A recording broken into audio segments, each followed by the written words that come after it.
Në Gjirokastrën e Gurt, të mërkurën e 1936-s, lindi kolosi i letrave shqipe Ismail Kadare. Ëndra tij ishte të jetonte 90 vjeç. Ka qenë ëndra tij për të jetuar 90 vjeç, e vërtet? Kadarea nuk fliste fort se sa donte të jetonte, por kohët e fundit shprehte një dëshirë që të jetonte 90 vjeç. Marrëdhënia mes zbutuesit Bujar Hudhri dhe Ismail Kadare ishte gjithçka përveç se e zakonshme. Një rrugtim 30 vjeçar në një terren të vështirë, kur her pas here binin rrufe, por që mbeti një nga bashkëpunimet më domethënëse për botuesin Bujar Hudhri. Ishte një terren vështirë, por vazhdimisht vjen rrufe sepse thosh po në Olimp vetëm rrufe ka. Olimp ishte Kadarea, pra ishte një kod i yni, po themi. Një falënderim e një ngritje dore. Ky ishte takimi i fundit mes tyre. Por, i sigurt është botuesi sa ai ka ikur i lumtur, pasi pa të botuar veprën e tij të plot. Kurse zonja që punonte në shtëpinë e Kadares, më tha dëgjoje çfarë po thotë zoti Kadare. Dhe unë ktheva, kur ai më bëri tha, Bujar tha, shumë faleminderit.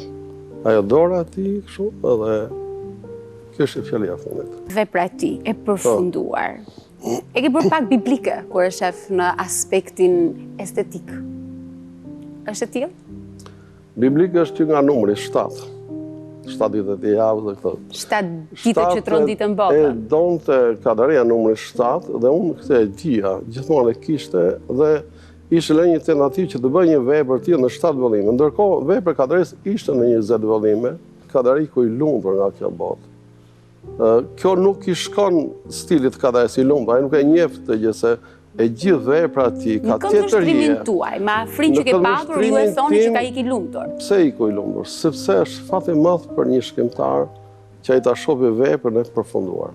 Në këtë kremtim të 90 vjetorit të tij, Akademia e Shkencave boton veprën me 2500 shkrime në kritikën botërore, që nga vitet 70 deri në 2015. Studiuesi Bashkim Kuçuku, i cili ka përgatitur veprën, sonte në emisionin Pas Mesnat, rrëfen hijen magbethiane në jetën e Kadares.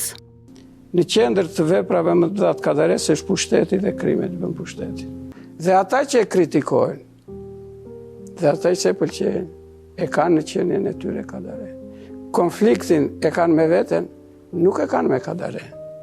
Por nuk ju pëlqen, pse Kadareja ka hyrë në qenien e tyre kur ata nuk e duan.